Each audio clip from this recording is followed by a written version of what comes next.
Hi, I'm TheManWhatReviews, and this is the reviewer. In my last episode, I reviewed my favourite James Bond film of the series, which is Goldeneye, and in this episode, I will be revisiting that review as I feel there is more information that I could have given. For example, the name Goldeneye pays homage to Bond author Ian Fleming, Goldeneye being the name of Fleming's estate in Jamaica.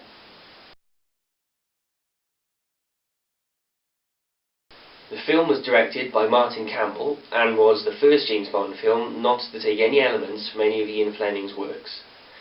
Legal issues delayed the film for 6 years, and while these issues went on, Timothy Dalton was still expected to play James Bond in the new film, as he had signed a 3-film contract, the other two being The Living Daylights and Licence to Kill.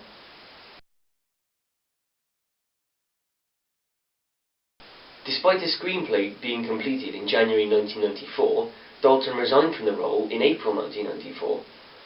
To replace Dalton, the producers cast Pierce Brosnan, who had been prevented from succeeding Roger Moore in 1986 as he was contracted to Remington Steele.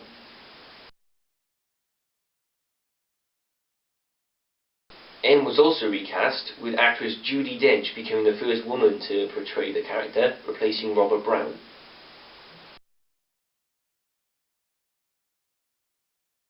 Samantha Bond made her first of 4 appearances as Miss Moneypenny, later returning to play the character in Tomorrow Never Dies, The World Is Not Enough and Die Another Day.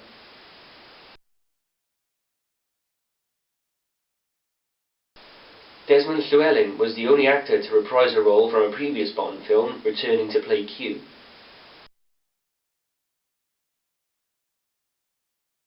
Since the release of Licence to Kill, the world had changed drastically. Goldeneye was the first Bond film to be made after the collapse of the Soviet Union, and this cast doubt over whether James Bond franchise was still relevant, as most of the older films pitted him against Soviet villains trying to take advantage of the Cold War. The fall of communism in Russia is the main focus of the opening titles, and they show the collapse and destruction of several structures associated with communism in Russia, such as the Red Star, the statues of communist leaders, and the hammer and sickle. Much of the film industry felt it would be futile for the series to make a comeback, and that it was best left as an icon of the past. However, when the film was released, it was seen as an effective adaptation of the series for the 90s. Goldeneye was the first film of the BMW's 3-picture deal, so the producers were offered BMW's latest roadster, the Z3.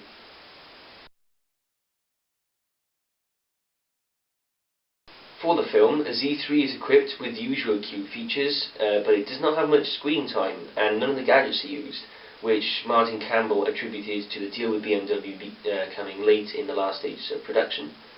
All the computers in the film are provided by IBM, and a modified Omega Seamaster watch features in the film. For the first time, and for every film afterwards, James Bond is seen to be wearing an Omega watch. The theme song Goldeneye was written by Bono and The Edge and was performed by Tina Turner. The soundtrack to Goldeneye was composed and performed by Eric Serra. Goldeneye was edited in order to be guaranteed a PG-13 from the MPAA and a 12 from the BBFC. In 2006, Goldeneye was remastered and re-edited for the Ultimate Edition DVD,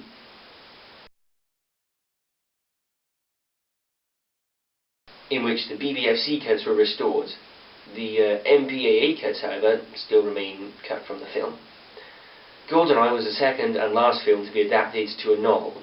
The book closely follows the film story, but the author added a sequence prior to the opening where Bond kills a group of Russian guards, which is a change that the video game Goldeneye 007 retained. So, that's all for this episode. Be sure to like this video, leave a comment, subscribe to my channel, go back and watch all my other videos, and remember, you can like me on Facebook.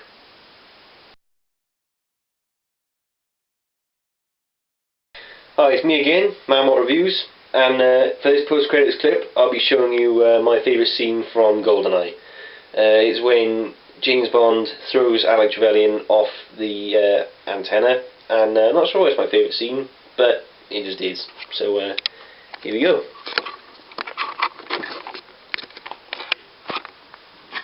One second. There we go.